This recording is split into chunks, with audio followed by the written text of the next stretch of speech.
Nagtatanong lang naman, hindi kaya, hindi kaya yung assassin na nakausap ni Sarah ay may koneksyon sa pumatay kay Governor Digamo na asawa ni Janice Digamo? Hala! Bakit? Bakit, mga kababayan? Pakinggan natin si Janice Digamo, mga kababayan. Pakinggan natin si Janice Digamo. Hindi ba kaya hindi ba kaya, mga kababayan, na yung assassin na nakausap ni Sarah ay posibleng konektado sa assassin na pumatay sa asawa ni Janice Digamo? Eto, mga kababayan, panuorin natin si Janice Digamo at pakinggan. Pakinggan pala, wag mo nang panuorin kasi baka maano ako, mga kababayan. Ma-copyright. Ito ha. ENC kasi ito, mga kababayan. Ayan. Wait lang, mga kababayan, may ads lang.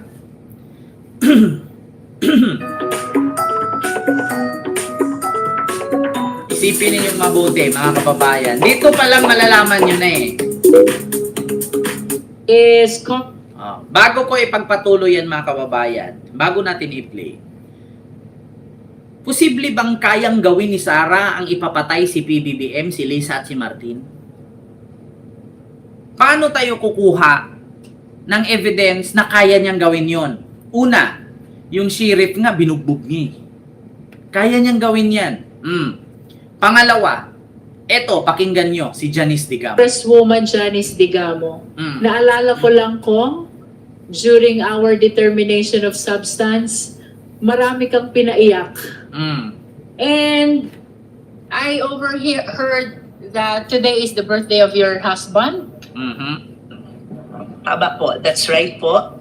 Pakinggan nyo, And ha? instead of spending it with him dun sa amin, I decided to come today because there are things that troubles me that I would like to raise to this august body. All right. Ayan. Let's hear from the Honorable Congresswoman Janice Digamo. Pakinggan natin. Madam Chair, hindi po ako lawyer. Pero sa tingin ko po, what I am about to say has something to do with the security, not just of the province of Negros Oriental. Ito, mga kababayan, isipin ninyong mabuti. Ipasok nyo sa isipan na may possibility na kaya ni Sarang ipapatay si Martin, si Lisa at si PBBM. Kung bakit? Si Sarah nga, kasama niya, binisita pa niya si Tevez sa loob ng kulungan. Na which is, yun yung nagpapatay sa asawa ni Janice Digamo na si Governor Digamo. So, may probably, baka nakausap din ni Sarah. Diba? Kasi si Tevez ang nagpapatay kay Digamo. At anong ginawa ni Sarah para bisitahin si Tevez sa loob ng BGMP? But in a bigger scale, the whole country in general. The Vice President and the alleged mastermind of my husband's murder appear to share a common connection through attorney Ferdinand Topacio, who is both the lawyer of Mr. Tevez and a known ally of the VP. We also learned that the Vice President visited Mr. Tevez while he was in jail. At first, there were different reports about that visit. Later, it was clarified that the visit was indeed of Mr. Tevez, according to SILG Remulla.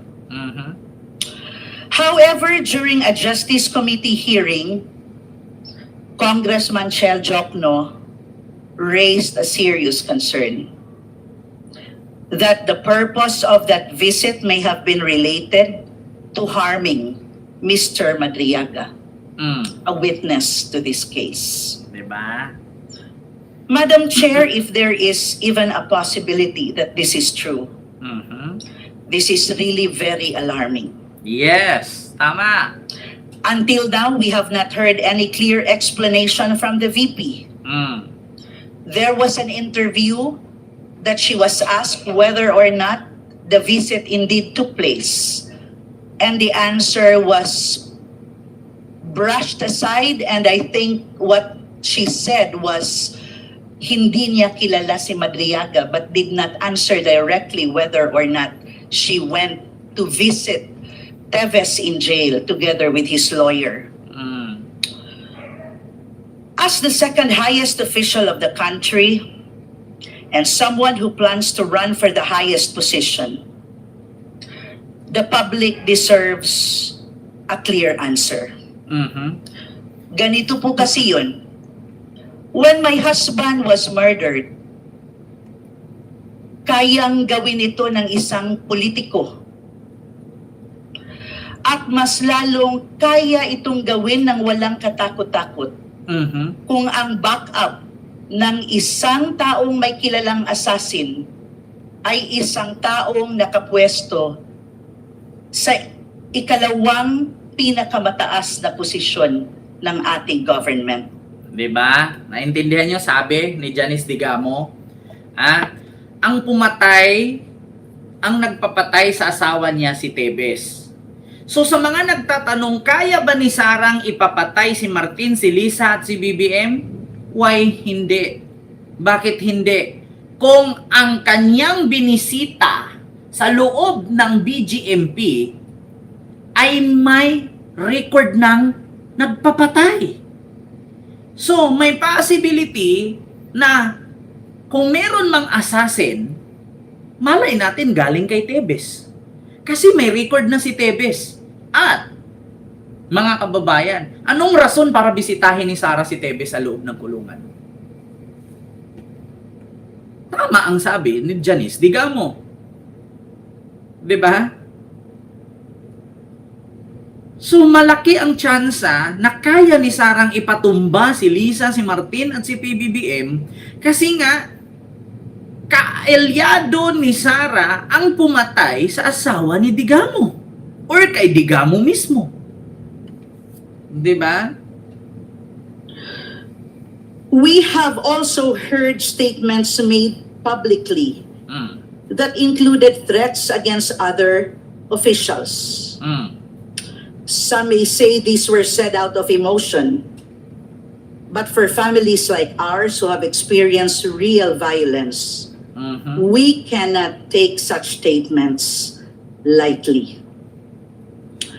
We know that words, especially from powerful people, can have real consequences. Mm. That is why we are asking for clarity, truth, and accountability. Ayan. In fairness to the Vice President, since she is not present today, maaari ko ba pong i-direct yung aking mga katanungan Kay to the NBI. National Bureau of Investigation? Yan. You may proceed, Honorable Digamo. Patunayan ng NBI yan ngayon. NBI Director, sir, may I know of the current status of the investigation regarding the reported jail visit po? Ayan. Well, nag-imbestiga po kami dyan dun sa visit na yan, and we have established that on two occasions, Vice President Sara Duterte visited the BJMP in Campagong Diwa, initially trying to visit Ramil Madriaga, but we were informed by Madriaga that ayaw niyang humarap. At the same time, nung nangyari yun, ang pinuntahan niya ay si Arnie Teves po. Confirm.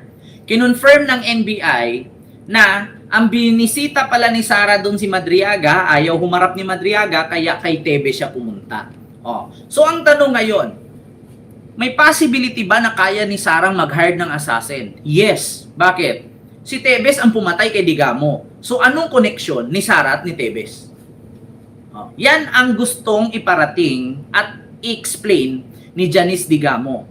Kaya ni Sarang mag-hire ng assassin, kaya niyang ipatumba si BBM, si Lisa at si Martin sa pamamagitan ng koneksyon ni Sara kay Teves na si Teves may record ng pumatay kay Digamo. At kinonfirm ng NBI na mismo si Sara pumunta talaga doon. Ayan, mga kababayan. 'Di ba? Mapag-isip ka talaga. Bakit hindi kaya ni Sarang ipapatay si BBM? Kung mismo ang may record ng pumatay ay nakausap ni Sara, kalyado pa niya. Alam niya na. May ebidensya po ba tayo? Kasi palagi nating sinasabi, dapat may resibo. In fairness to the VP, we need to show to the public na hindi lang po ito gawa-gawa na statement na nag-visit siya, hindi lang ito sinisiraan siya, kaya sinasabi na she visited. Maaari po kaya nating ma-include bilang evidence or pieces of evidence proof that indeed there was a visit that took place. It was confirmed by the then jail warden po doon, and in fact the NBI are requesting for the CCTV even before, but we have reports na may official report po kami na nangyari yung pagbisita. Oh, so ibig sabihin confirm ng NBI, bumisita talaga siya doon. Oh. So ngayon mga kababayan, may possibility na kaya nga na talaga ni Sara mag-hire ng assassin. At yung assassin na yon, may possibility galing kay Tebes. 'Di ba? So yun mga kababayan. 'Di ba? Ganon yun, mga kababayan. So yun yung nais iparating ni Digamo, ni Janice Digamo. So anong ginawa ni Sara doon sa pumatay sa kanyang asawa? So kung kaya ni Tebes mag-hire ng mga killer para patayin si Digamo, so may possibility na kaya din ni Sara mag-hire ng assassin sa pamamagitan ni Tebes. Bakit niya binisita doon sa loob? So posibleng gawing ebidensya ito na kaya ni Sarang magpapatay. Diba? At take note mga kababayan, Vice President yan, pangalawang pangulo sa buong bansa yan. O, yan nga ang tanong, Ma'am, Riddle Delia Villalobos, bakit siya bumisita doon? Diba? So yun lang, no? Mga kababayan.